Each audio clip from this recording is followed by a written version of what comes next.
Yo soy de la Kalesh. He dicho un muy buenos días en el idioma Mopán. Es un gusto para mí presentar al señor Víctor Ferriño, su síntesis de vida. He aquí lo presento.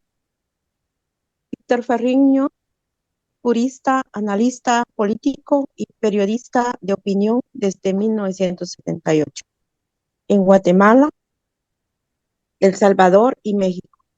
Experiencia académica en las universidades Rafael Landívar y San Carlos de Guatemala.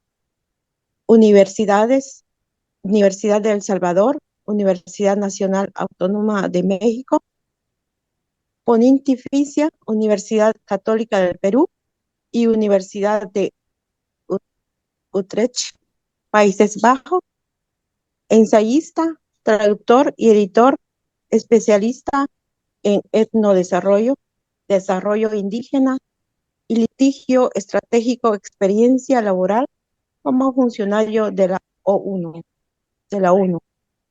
consultor de organismos internacionales y nacionales, asesor de los pueblos indígenas y organizaciones sociales, carpintero y agroetnológico, ecológico, apasionado por la vida, sobreviviente del conflicto armado, luchador por una Guatemala plurinacional con justicia, democracia y equidad.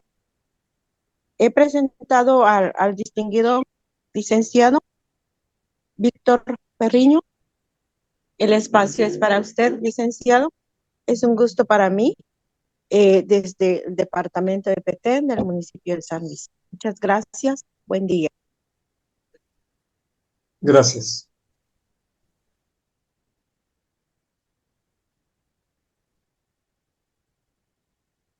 Bien, vamos a dar inicio a esta exposición de clausura.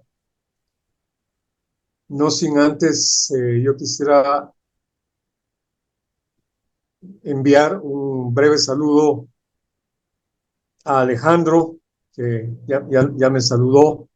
Tenemos ya rato de no vernos. Al doctor Demetrio Coctí, a, al Tata Domingo Hernández Iscoy, viejo compañero de lucha, a Martelena Casaus, a la doctora Martelena Casaus. Estaba haciendo memoria que la última vez que estuvimos participando en una actividad juntos fue en 1976, cuando ambos estuvimos tratando de contribuir a la constitución de la Escuela de Psicología de la Universidad de San Carlos. Y también quiero darle un saludo a mi compadre, maestro y guía espiritual Cristóbal Cocti García, y a muchos y muchos de ustedes que nos hemos conocido a lo largo de el camino este que vamos llevando para la transformación del país. Entonces, vamos a iniciar con una reflexión sobre la importancia de la formación política de los liderazgos populares. No voy a hablar de la formación política en general, sino cuál es la importancia para los liderazgos populares. Le damos, Alfredo, por favor, en el segundo diplomado de NIMB, que se denomina del Estado monocultural al Estado plurinacional.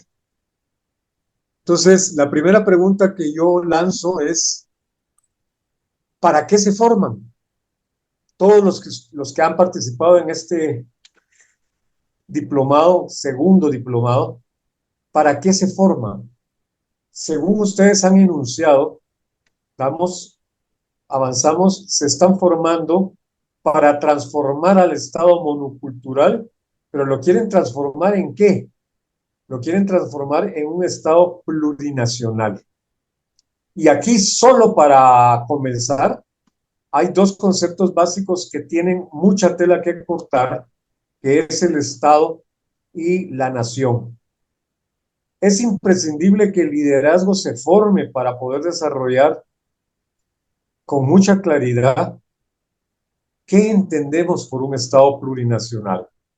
Yo solo quiero recordarles a ustedes que han habido esfuerzos que se plantearon esta situación y terminaron muy mal. Por ejemplo, toda la experiencia, yo las y los invito para que la conozcan, para que la estudien, la experiencia del Khmer Rojo en Camboya, a la par de Vietnam, que durante todos los años 70 y 80 quisieron hacer un Estado basado en sus principios, en su etnia, en su idioma, y terminaron haciendo una situación aberrante donde masacraron a las otras etnias que no eran las dominantes, porque no es fácil tener claro qué se entiende por un Estado plurinacional. Tengamos presente, pues, en primer lugar, cuál es la diferencia entre el Estado y la nación.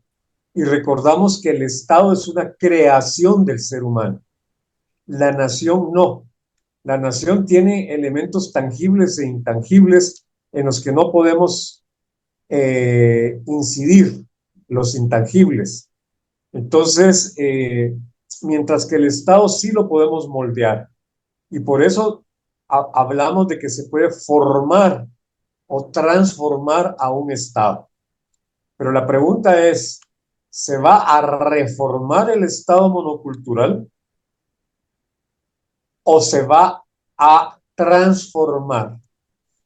Yo les invito a todas y a todos a que comiencen a analizar todo el debate que se ha desarrollado en los años 80 a lo largo y ancho de América Latina y en Asia sobre si es factible reformar a un Estado. Hay muchos teóricos, hay muchos pensadores que dicen que no se puede reformar a un Estado porque su basamento no lo, o sea, que si se quiere reformar sin hacer una transformación cualitativa de su basamento, se vuelve tarde o temprano a la misma situación. Entonces hay todo un debate si el Estado hay que reformarlo o hay que transformarlo. Y por eso es tan importante la formación política para los liderazgos sociales. Ese es un debate que tenemos que tener, es un debate que debemos de dar, si vamos a reformar o si vamos a transformar al Estado. Y de ahí comienza, regresamos, por favor, eh, Alfredo. Yo les invito a todas y a todas, regresando a la anterior diapositiva, por favor, Alfredo, de que investiguen, conozcan todo el debate de los años 70 que se llevó a cabo por el Movimiento Popular y las Fuerzas Revolucionarias en Guatemala sobre la vía para la transformación del Estado. Si era la vía política, electoral o era la vía armada. Esto es muy importante poderlo debatir. El gran debate central de los años 70, Martelena Causado se recordará de eso, Demetrio Coctí también, porque somos contemporáneos más o menos, de que el gran debate entre las organizaciones revolucionarias y que se reflejó en las organizaciones populares era cuál era la vía de la revolución. Sí, la vía político-electoral o la vía armada. Porque en el fondo estaba el debate de que si íbamos a transformar o íbamos a reformar el Estado. No tengo tiempo para poderlo recrear, pero yo les invito a que lean, estudien todas las obras. Hay una cantidad de obras muy importantes en ese sentido.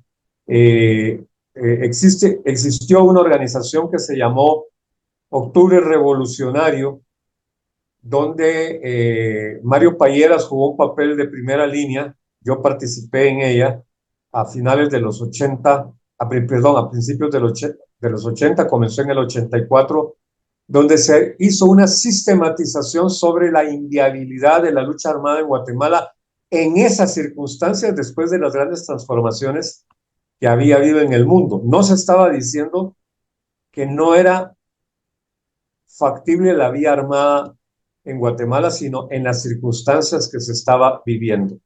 Y se publicó una revista, era más bien una separata, que se llamaba así, Octubre Revolucionario. Hay cantidad de libros, cantidad de obras, que yo les recomiendo, porque no solo es el debate de qué se entiende por Estado plurinacional, sino cuál es la vía para transformar al Estado multicultural, la vía política y la vía armada. Y por eso la formación política es la que nos va a llevar a no cometer los errores que se cometieron en Camboya. Y diciendo, cuando estaba haciendo esta presentación anoche, me acordé de que hay un personaje que algunos conocieron, ya los que peinamos canas, que fue Edmundo Guerra Telheimer. Edmundo Guerra Telheimer yo lo calificaría como un revolucionario anarquista, pero a él se le ocurrió que quería ir a vivir una experiencia como combatiente a Vietnam y por su cuenta agarró viaje y apareció en Vietnam. Y los vietnamitas lo primero que hicieron fue meterlo a la cárcel, ¿verdad? Porque apareció un señor que decía ser guatemalteco, que se llamaba Edmundo Guerra Telheimer y que quería eh, eh, que quería capacitarse, entrenarse, no quería capacitarse, quería entrenarse como combatiente. A él no le gustaba hablar de esta anécdota, pero yo la quiero sacar adelante para que vean cómo la vivió él. Lo meten a la cárcel y comienzan a hacer una investigación. En Guatemala no había embajada de Vietnam, obviamente, y al fin se dan cuenta de que no es un infiltrado, que no es un oreja, ¿verdad? Pero se dan cuenta que le falta formación y lo meten a una escuela. Y entonces, años después, muchos años después en La Habana, yo pude hablar con representantes del Estado de Vietnam y me contaron la historia. Resulta que estuvo un año preso mientras se hacían todas las investigaciones. Recordemos que en aquella época no había internet, no se podía hacer, no había WhatsApp, no había Facebook, no se podía hacer las cosas tan rápido. Y estuvo 2 años en una escuela política. Y una vez, al fin, logré que hablara de eso y le dije, mira, ¿y cuál fue tu experiencia en Vietnam? Me dijo, esos desgraciados me tuvieron preso 3 años. Resulta que a él estuvo preso mientras investigaban sus antecedentes, pero después lo tuvieron en una escuela de formación política durante 2 años y entonces a los pocos meses él dijo, miren, a mí no me parece esto, yo me quiero retirar, me voy a Guatemala. Le dijeron, no, señor, usted se queda aquí y hasta que no termine el curso no se va. Y lo tuvieron 2 años forzando su formación porque se dieron cuenta que le hacía mucha falta, ¿verdad? Regresó a Guatemala y después ya tuvo un anecdotario que no es el caso, pero quiero decir que los vietnamitas fueron muy drásticos y lo tuvieron detenido en una escuela de formación política porque no lo dejaron salir hasta que no terminó el curso. Así de importante es la formación para debatir cuál es la necesidad de la formación en los liderazgos populares. Continuamos, Alfredo, por favor. Obviamente, necesitamos desarrollar un nuevo Estado y una democracia participativa donde desarrollemos políticas públicas e incidencia social para poder responder a estas circunstancias. Pero vamos a ir viendo rápidamente la siguiente, por favor, Alfredo. Recordemos que Guatemala tiene una gran diversidad. Tiene una diversidad étnica, tiene una diversidad lingüística, tiene una diversidad cultural y tiene una diversidad jurídica. La mayoría de los miembros del Estado monocultural ya aceptan, gracias a los acuerdos de paz, que hay diversidad étnica, lingüística y cultural, pero no aceptan que hay diversidad jurídica. Ellos dicen que esos son usos y costumbres. Entonces ahí tenemos un serio problema. Pero lo importante es que hoy día nos enfrentamos a circunstancias muy duras. Esta semana salió una noticia que me preocupó enormemente.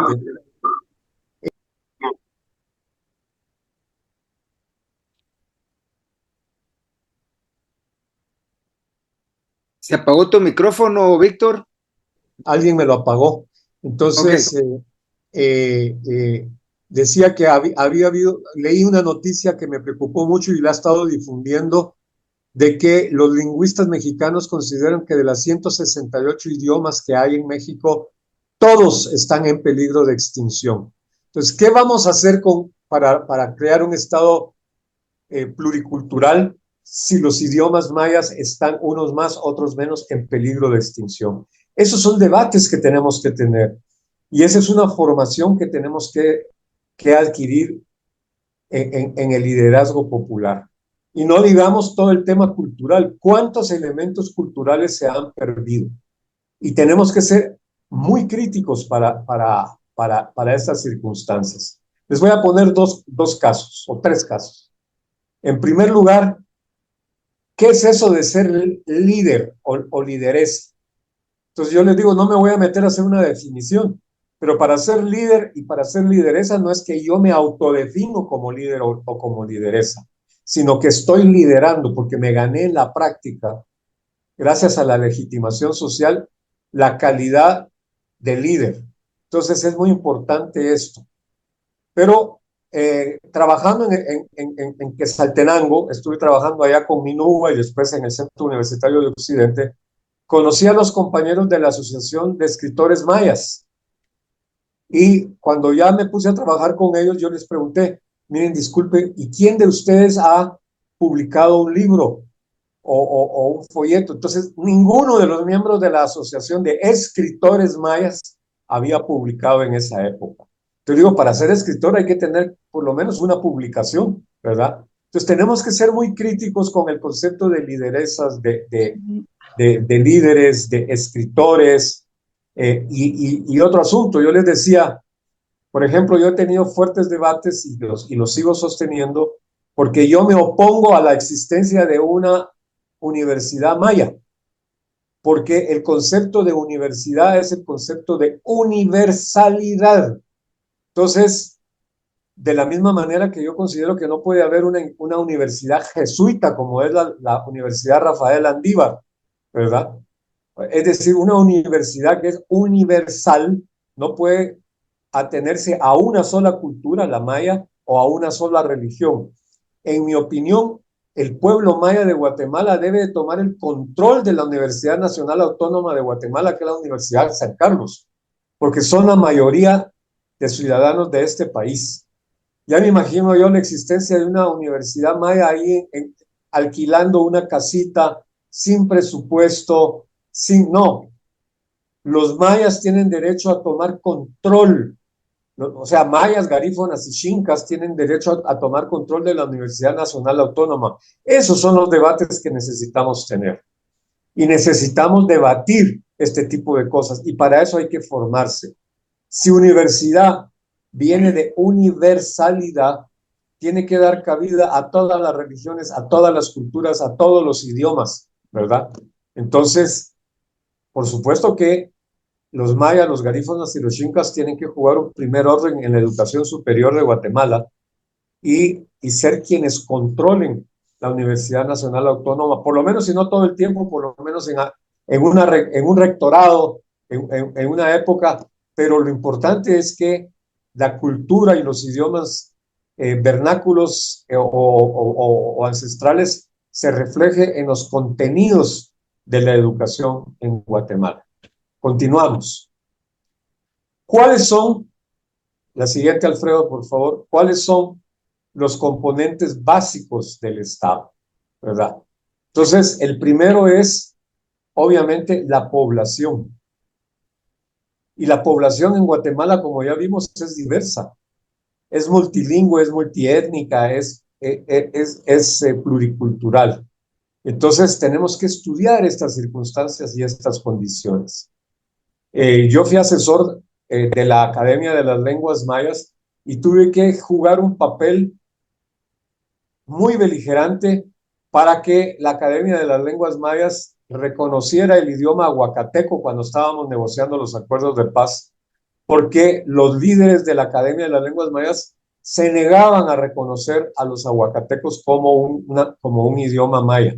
Es importante esta situación y es un país complejo. El segundo elemento es el tema del territorio.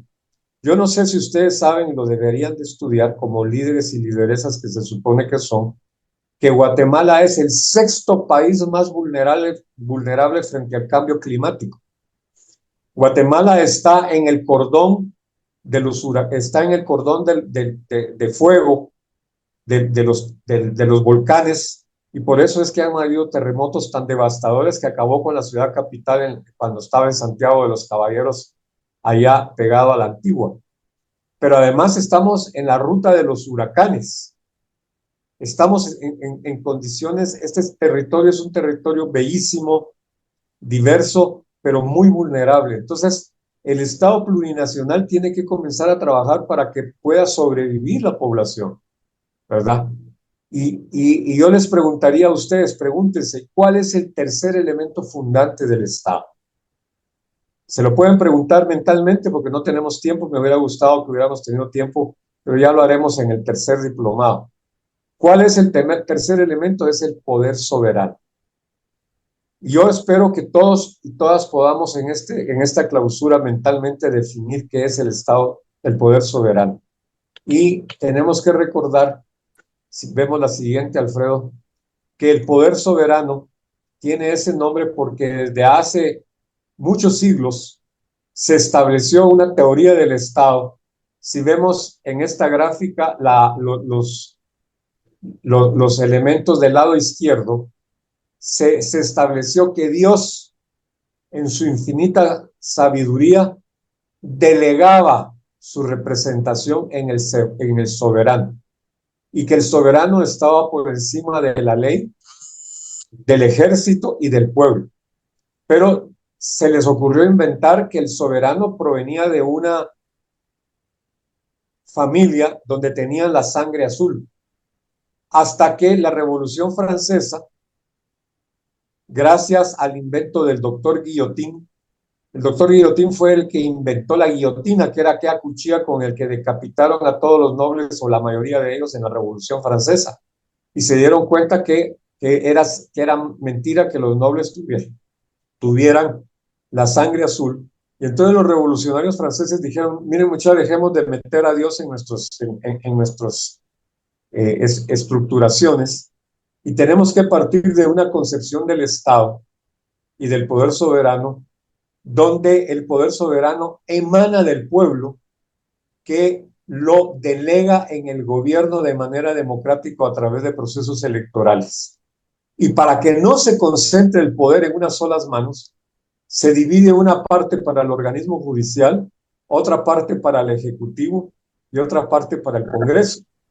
El problema que tenemos ahora es que para la construcción del Estado plurinacional solamente tendríamos algunos aliados en la parte del poder soberano que ejerce el ejecutivo, porque en el organismo judicial y en el Congreso no tenemos aliados.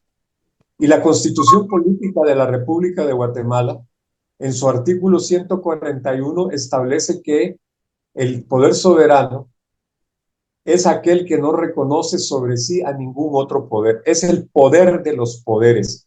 Y por eso es que la legitimidad nace del pueblo para poder ejercer el poder soberano.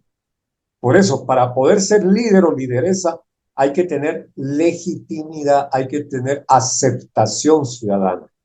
Entonces, es muy importante que en la formación nos preocupemos de todos estos conceptos, y por eso es tan importante y tan delicado calificarse como lideresa o como líder y carecer de la necesaria legitimidad para poder ejercer el poder soberano. Continuamos, Alfredo, por favor. Entonces, la otra pregunta que yo les hago es, ¿dónde está establecido el diseño del Estado monocultural guatemalteco?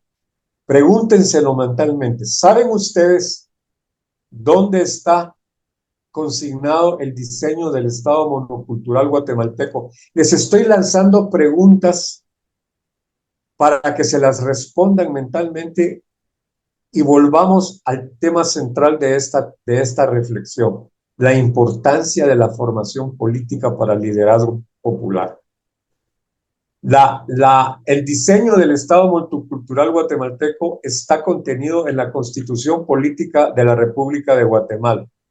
Concretamente, en el título tercero de la Constitución Política, una más, por favor, Alfredo, que va, el capítulo tercero va del artículo 140 al 151. Entonces, en el capítulo primero está el Estado y su forma de gobierno. En el capítulo 2 está la nacionalidad y la ciudadanía. Y en el capítulo 3 están las relaciones internacionales del Estado. Entonces, es muy importante que recordemos esto y que por lo tanto tengamos claro que tenemos que estudiar la Constitución de la República de Guatemala y que tengamos claro que como líderes y lideresas populares reflexionemos en que no podemos cambiar al Estado multicultural y construir un Estado plurinacional si no cambiamos la Constitución. Entonces hay que hacer toda una transformación de las relaciones internacionales. Pero usted, perdón, del diseño del Estado. Pero ustedes se han dado cuenta de lo difícil que es cambiar un artículo de la Constitución. Ahorita el gran debate es cómo cambiar un artículo de la ley del organismo, de la ley del Ministerio Público para sacar a la señora Consuelo Porras del Ministerio Público por lo que está haciendo, generándole impunidad al pacto de corruptos. Y ya ven que no se ha podido. Ha sido imposible poder cambiar ese artículo y esa es la batalla central que está dando el presidente Bernardo Arévalo. Pero si no cambiamos la Constitución de manera, y la Constitución no la podemos cambiar de manera violenta, porque están las relaciones internacionales. Tenemos que analizar la complejidad de que hay que hacer una transformación y la pregunta del millón es, ¿qué grado de legitimidad tiene que tener la construcción de un Estado nuevo para que ese Estado sea reconocido en el ámbito de las naciones? Esos son temas que tenemos que analizar, que tenemos que estudiar. Continuamos, Alfredo, por favor. Y rápidamente, recordemos que en la teoría del Estado moderno es muy importante el concepto de la independencia de poderes. Y recordemos que el Estado moderno, en su diseño, tiende a evitar la concentración del poder excesivo, como el que tiene la señora Consuelo Porras como fiscal general, que impide el funcionamiento de la Corte de Suprema de Justicia, que impide a la Corte de Constitucionalidad, que impide el devenir y el funcionamiento del Congreso de la República y, por supuesto, frena el funcionamiento del aparato estatal del Ejecutivo.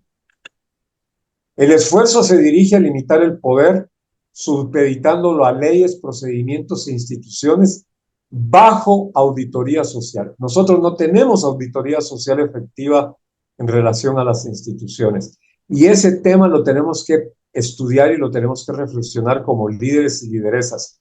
¿Cómo construir un modelo de Estado que limite el poder excesivo, pero que tenga una fiscalización de parte del movimiento popular?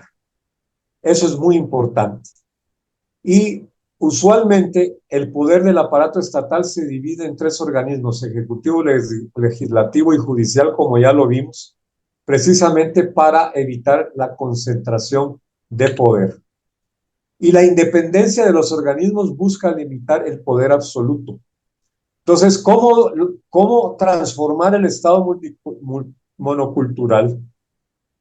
Construir un Estado plurinacional sin caer en los excesos del Khmer Rojo en Camboya. Son temas de análisis que tenemos que desarrollar, estudiar esas circunstancias. Sigamos con la siguiente. Y aquí quiero nada más, por favor, lo voy a hacer muy rápido porque no tengo el tiempo que yo quisiera, para recordar cuáles son ciertas diferencias fundamentales entre la nación y el Estado. Es muy difícil graficar lo que es la nación y graficar lo que es el Estado, pero como yo soy atrevido, grafiqué a la nación como un triángulo celeste y grafiqué al Estado como un rectángulo de color rojo. Y entonces yo a la par pongo el texto siguiente. La nación está compuesta por diversos elementos objetivos y subjetivos. Los elementos subjetivos no los podemos cambiar en el diseño del nuevo Estado. Eso es la sociedad quien lo va cambiando y lo va cambiando a lo largo de siglos, no de años, sino de siglos.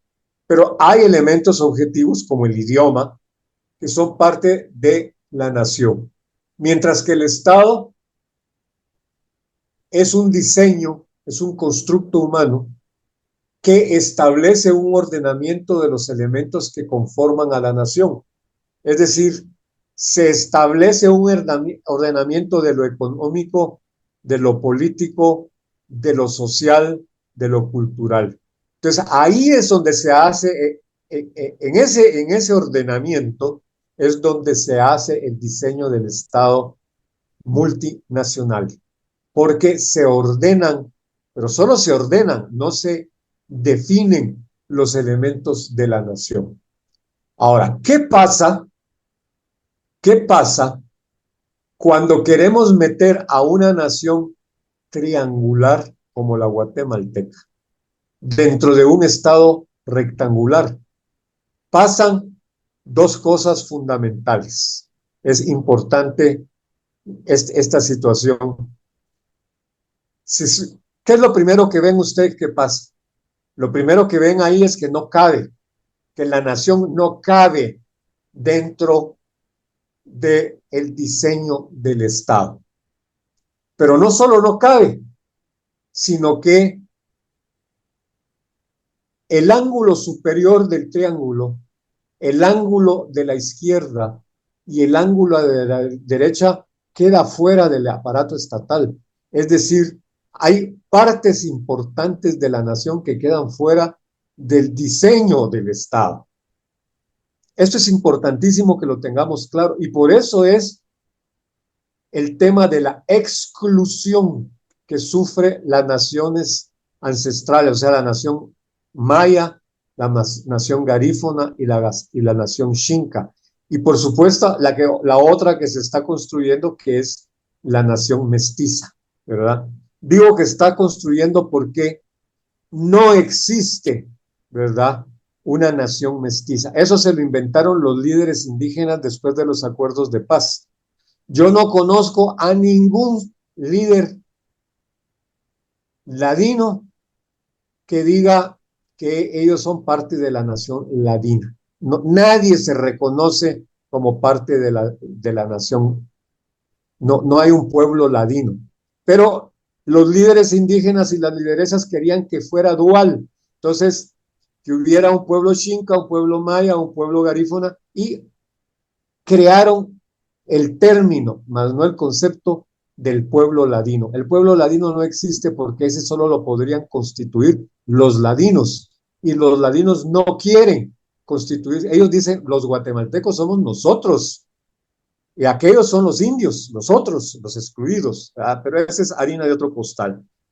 Pero como ven ustedes en esa superposición del triángulo y el rectángulo, no solo no cabe el triángulo, sino que la parte derecha del rectángulo, o sea, la esquina superior derecha del rectángulo, queda fuera de la nación y por lo tanto es una parte del Estado monocultural que está vacío de pueblo, que está vacío de contenido. Esas son las contradicciones que tenemos que analizar, que tenemos que estudiar si queremos constituirnos en auténticos líderes y lideresas populares. Y por eso, cuando el modelo de Estado no responde a la diversidad nacional, se torna excluyente y antidemocrático. Solo les dejo echadas esas cartas para que vean que estos son los grandes temas que tenemos que estudiar. Nos tenemos que formar en estos asuntos. Entonces, yo he participado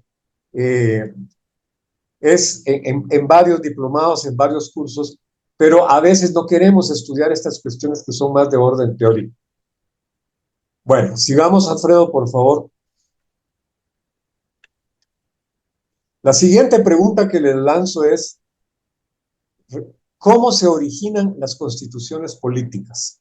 Y les voy a dar ahorita, les voy a poner la siguiente gráfica, que cada vez yo soy catedrático en la Universidad de San Carlos y en las facultades de Derecho de la Universidad de San Carlos y en la Universidad Rafael Andívar, y también lo fui en la Mariano Galvez. Y cada vez que presento esta situación, sigamos la siguiente diapositiva, Alfredo, yo les digo cómo se constituyen las constituciones. Todas las constituciones que aparecen del lado derecho, la de 1824, la de 1851, la de 1879, la de 1945, la de 1956, la de 1965, la de 1985, todas y cada una sin excepción están antecedidas por un conflicto armado interno. Vamos a verlo rápidamente. La guerra de independencia que se libró en México y en Sudamérica, no en Guatemala. En El Salvador sí hubo enfrentamiento armado por la independencia. Dio origen a la Constitución Federal de 1824. Esto es un elemento que tenemos que tener claro. Sí hubo guerra de independencia, pero no se libró en Guatemala, se libró en México. Hay que reconocer que México perdió la tercera parte de su población en la guerra de independencia y las guerras en Sudamérica por la independencia del continente fueron tremendas. Después de constituida la Federación Centroamericana, Rafael Carrera, respondiendo a lo más oscuro y a lo más reaccionario de la oligarquía centroamericana, rompe la federación, ¿verdad? Y constituye la República de Guatemala, no se constituye en 1824. Ahí con esa constitución se constituye la República Federada de Centroamérica. La constitución de Guatemala, perdón, el Estado de Guatemala se constituye hasta 1851 por la guerra antifederal que impulsa Rafael Carrera contra Cecilio del Valle y los demás federalistas. Luego vino la Revolución Liberal, ¿verdad? Que da origen a la Constitución de 1879. ¿En qué año fue la Revolución Liberal? ¿Lo saben? ¿Se recuerdan? Fue en 1871, o sea, se tardaron 8 años en poder formular una nueva constitución y fue una constitución muy avanzada en muchos aspectos jurídicos y técnicos. Pero con el Estado liberal se hizo el mayor despojo de tierras ancestrales al pueblo maya, garífuna y xinca. No tengo tiempo para explicarlo, pero muchos académicos dicen, no, pero es que fue un salto de calidad, porque con la revolución liberal se crearon carreteras, se crearon puertos, se crearon elementos de infraestructura importantísimos. Sí, pero lo hicieron sobre la base de sobreexplotar al pueblo, sobre todo al pueblo maya, y sobre todo despojándolo de sus tierras. Algún día lo vamos a trabajar. Después viene la revolución de 1920, no la incluyo aquí, porque solo se hizo una reforma, o sea, hubo una nueva constitución en los años 20, pero fue una constitución que solo sufrió cambios parciales, que es muy importante, y la nueva constitución se constituye hasta 1945 y está antecedida por la Revolución de Octubre de 1944, ¿verdad? Esto es muy importante. Y a partir de ahí comienza a haber una experiencia muy significativa.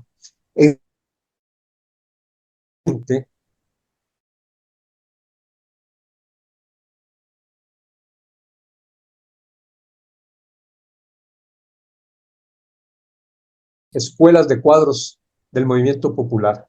Recordemos que en 1917 ya hubo en Guatemala el primer soviet, replicando la experiencia bolchevique de 1917, ¿verdad?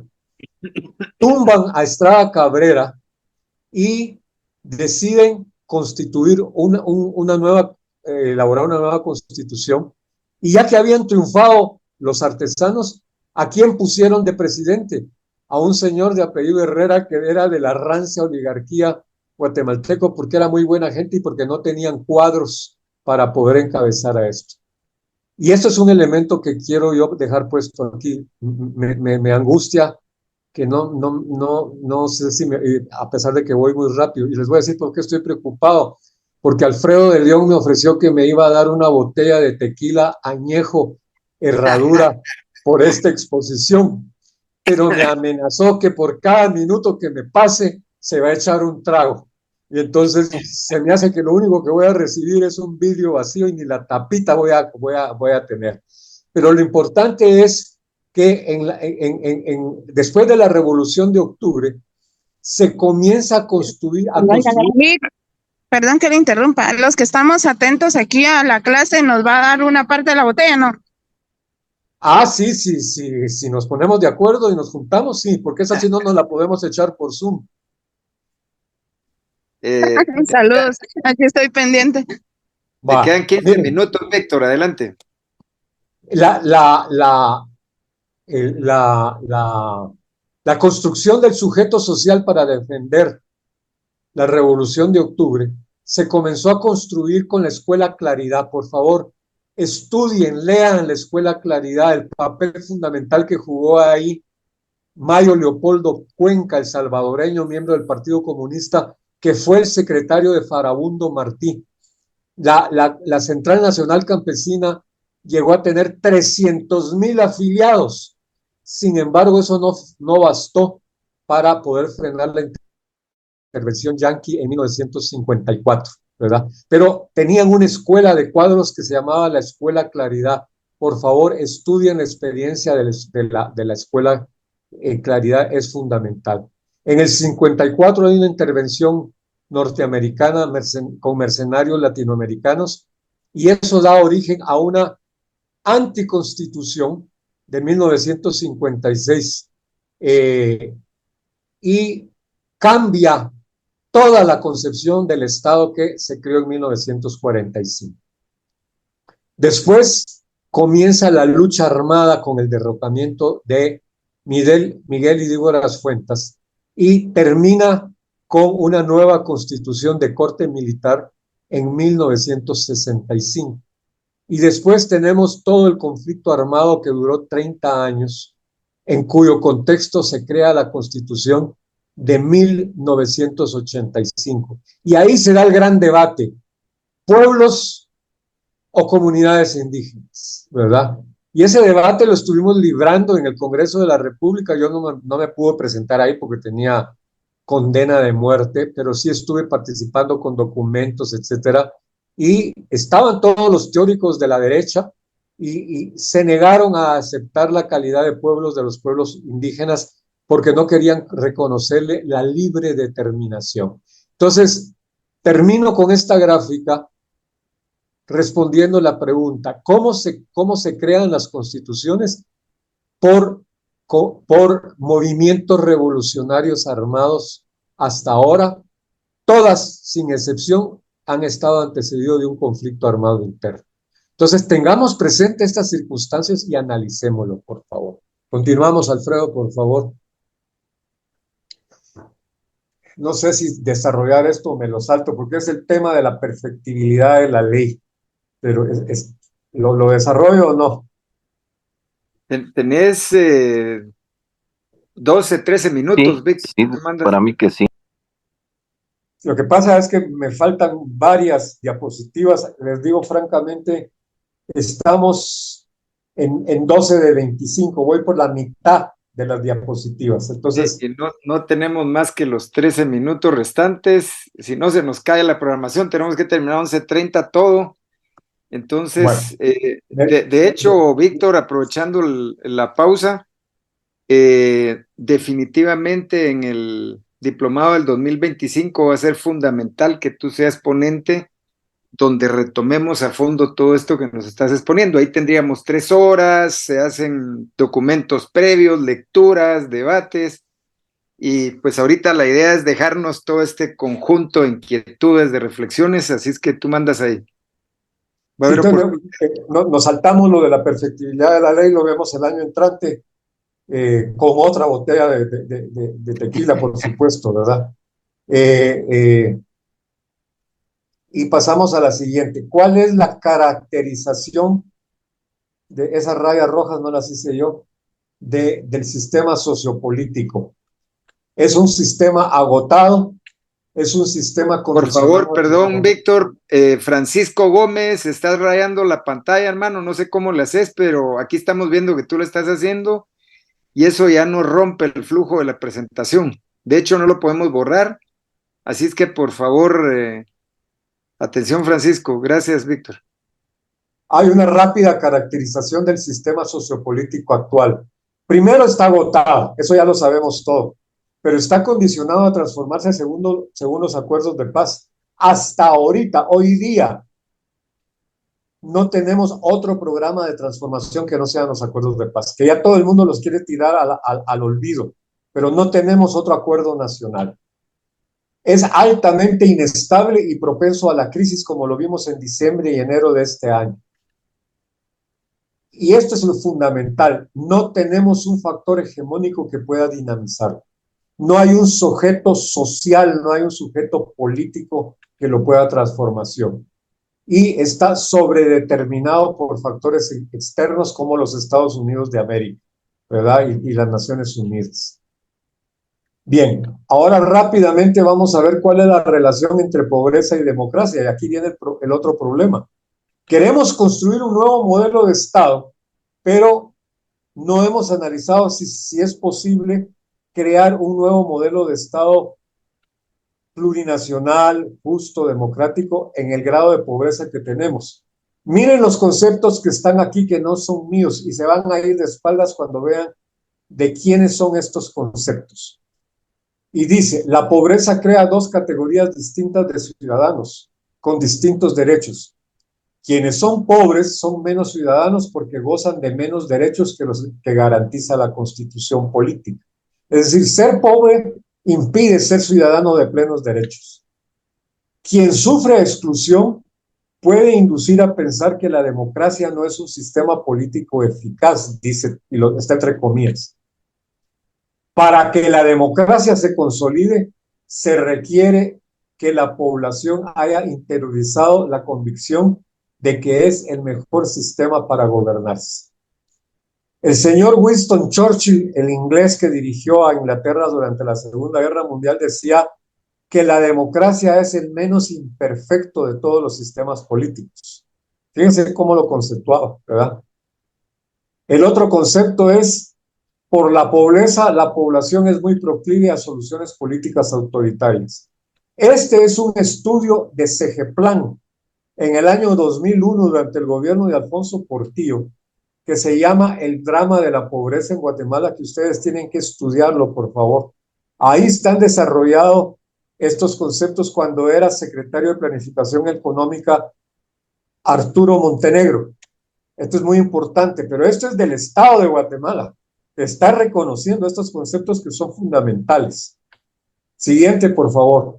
Y ahora les presento un estudio de la Universidad de Pittsburgh en asocio con ACIES de hace 24 años, en el año 2000.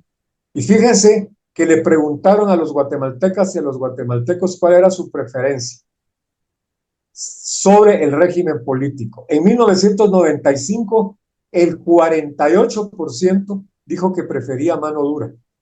En el año 1997, 2 años después, ya había subido al 50% la población que decía que quería un gobierno de mano dura. Y en 1999, ya el 60% de la población estaba pidiendo mano dura, por lo mismo que decía CEGEPLAN, ¿verdad? ¿Para qué queremos un gobierno democrático si nos estamos muriendo de hambre? La solución participativa en el 95 solo la quería el 41%, 37 en el 97 y 29% en el 99. Entonces, no sigo leyendo. Véanlo ustedes en este estudio de la Universidad de Pittsburgh, pero ahí está la comprobación estadística de lo que decía varios años después Segeplan en 3, 4 años después. Siguiente, Alfredo, por favor. Ahora, para construir un Estado plurinacional tenemos que comenzar a erradicar la pobreza. ¿Y qué se necesita para erradicar la pobreza según la Comisión Económica para América Latina? Esto es un estudio de agosto del 89. Estamos hablando de hace 35 años. Y dice que suponiendo que hubiese una distribución equitativa de la riqueza, es decir, suponiendo que se hiciera una reforma fiscal donde los ricos pagaran más y los pobres pagaran menos, se requeriría que el Producto Interno Bruto creciera 4.5% anual durante 45 años consecutivos solamente para erradicar la pobreza extrema en Guatemala. ¿Se dan cuenta, compañeras y compañeros, todo lo que tenemos que estudiar para entender esto?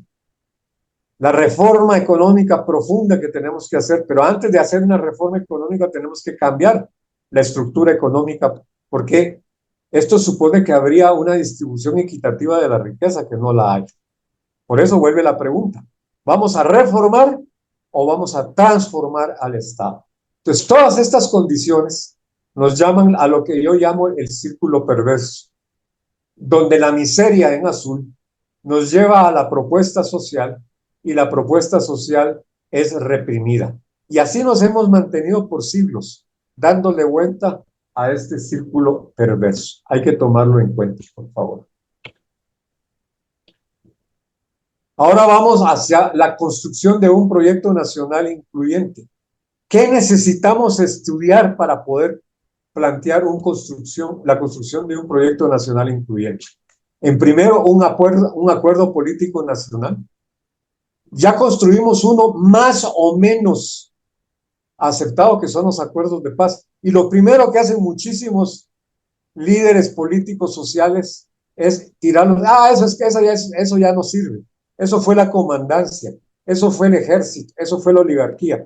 Pues no tenemos otros, señoras y señores, y nos llevó 36 años poderlo construir. Entonces necesitamos, y por eso lo pongo en rojo, un acuerdo político nacional. Si no, no podemos construir una nación incluyente. En segundo lugar, tiene que ser consensuado. En tercer lugar, tiene que ser intercultural. Ya ustedes sí lo estudiaron en el diplomado, lo que es la interculturalidad. Pero les quiero contar que Jimmy Morales creó el viceministerio de interculturalidad, Yamatei constituyó el viceministerio de interculturalidad en diciembre del año pasado y se logró, gracias a la presión del movimiento social, que nombraran al principal líder de Chorrancho, a Santos Alvarado, como viceministro de interculturalidad, pero se constituye el Ministerio de Interculturalidad sin presupuesto y sin personal. Ahí se los dejo para que lo medite.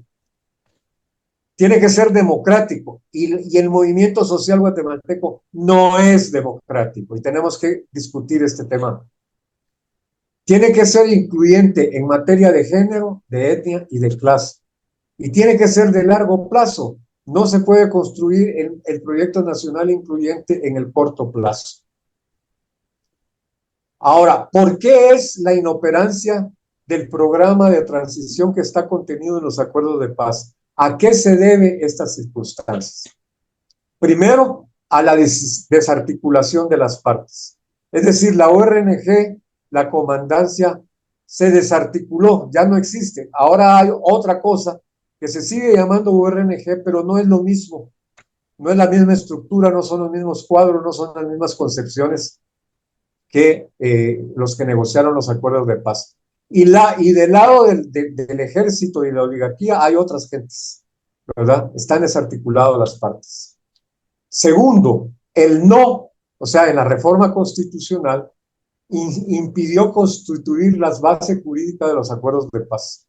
El fracaso de los acuerdos de paz, perdón, el fracaso de la consulta popular impidió construir la base jurídica de los acuerdos de paz. Hay un trabajo mío, yo lamentablemente fue un libro que publicó la cooperación catalana, donde yo hago un ensayo, porque yo fui nombrado, tuve la honra en la 7ª Magna Asamblea Maya Garífuna Ixinca, que me nombraron asesor jurídico y político para la reforma constitucional, y yo demuestro ahí que la consulta del no se perdió porque la comandancia de la ORNG exigió que se tirara a la basura los 2 años que hicimos nosotros de consulta de comunidad lingüística como comunidad lingüística, y fue el Cholón Porras y la señora esta que fue diputada muchísimos años como Ninel Montenegro,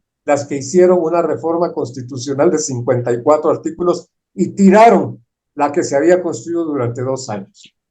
Luego el otro elemento que es fundamental, centrémonos en esta idea para el próximo diplomado, Alfredo. No se ha construido la base social que convierta los acuerdos de paz en un programa de lucha nacional. Si no es letra muerta, es papel mojado. Si no tenemos una base social, si no tenemos un sujeto político, los acuerdos de paz u otro proyecto nacional es papel mojado. No se trata de formularlo teóricamente. Claro, primero se escribe, pero después hay que llevarlo a la lucha. Luego vino el fracaso del pacto fiscal que dejó sin base material a los acuerdos de paz, ¿verdad? Y finalmente, la falta de voluntad política general. Estos serían los 5 elementos principales que yo destaco por los cuales los acuerdos de paz no pasaron de ser letra muerta en folletos, ¿verdad? Pero no tenemos otros. Tenemos que rescatarlos y tenemos que tomarlo como punto de partida para un programa de transición. Y la dinámica sociopolítica inmediata se ha apartado de los acuerdos de paz. Ahorita la gente está pensando cómo termina el mes, cómo se va para Estados Unidos, cómo le paga al coyote, etcétera. Entonces hay otra lógica, hay otra dinámica sociopolítica actual. Sigamos, por favor, Alfredo. Y luego hay varios proyectos económicos emergentes que están pugnando, no los voy a explicar, solo los voy a mencionar. Está el modelo financiero y de servicios en la banca, el modelo mercantilista neoliberal, el modelo forestal de plantaciones, el modelo de turismo de enclave y el modelo agroexportador reconvertido. Esos 5 proyectos están enfrentándose y el nuestro ni siquiera comienza a entrar al partido. Todavía no estamos, no encontramos cómo pasar a ser el 6º modelo que estuviera pugnando ahí. Entonces, ahora vemos cómo vamos a direccionar la transición. Ese es un tema que tenemos que estudiar, por favor, compañeras y compañeros. Quemémonos las pestañas.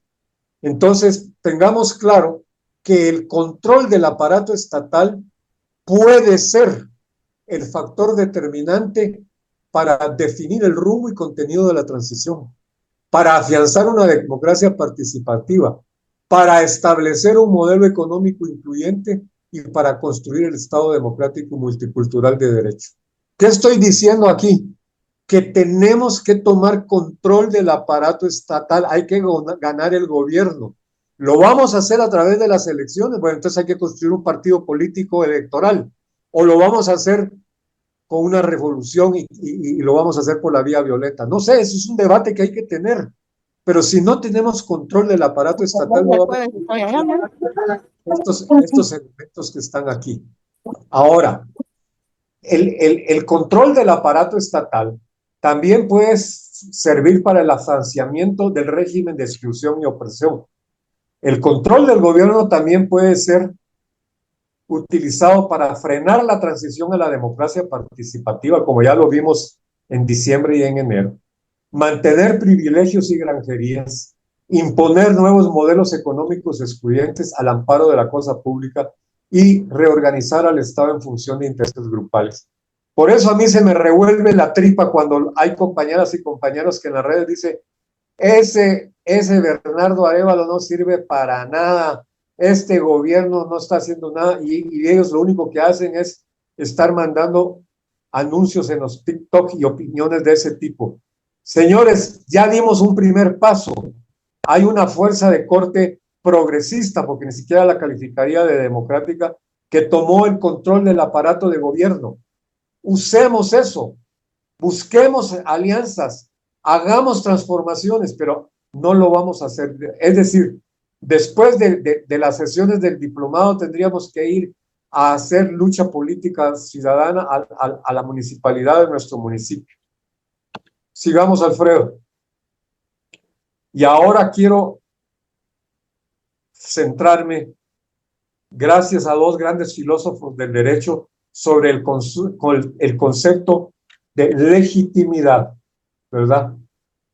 El concepto de legitimidad nos dice Bobbio y Bovero que es, fíjense, el conjunto de principios, creencias, sentimientos, valores y reglas que justifican el poder y lo convierten en derecho. Entonces, si queremos construir un poder popular, si queremos construir un poder plurinacional, también tenemos que diseñar un derecho, una legislación plurinacional para que tenga legitimidad. Grábense este concepto de legitimidad, por favor, ahí queda grabado en Facebook esta exposición, porque no basta con ser líder o lideresa popular, tienen que ser líderes y lideresas populares y legítimos. Continuamos, Alfredo, por favor. Para transformar el Estado necesitamos, en primer lugar, un proyecto nacional consensuado, como ya lo vimos. Segundo, un programa de lucha, un programa completo, lucha económica, lucha política, lucha social, lucha jurídica. Necesitamos construir la base social que convierta los acuerdos de paz en un programa de lucha nacional. Y finalmente, necesitamos un liderazgo popular formado con mayúsculas, comprometido, organizado y legítimo. Entonces yo les pido a ustedes, pregúntense, ¿son ustedes líderes y lideresas formadas? ¿Son ustedes líderes y lideresas comprometidas? ¿Lo son organizadas y lo son legítimos? Eso es lo que con estos diplomados queremos formar. Entonces, se les puede ayudar con la formación, pero el compromiso, la organización y la legitimidad la tienen que construir ustedes. Muy bien, eso es todo. Muchas gracias y me da mucha alegría poderles haber acompañado esta mañana.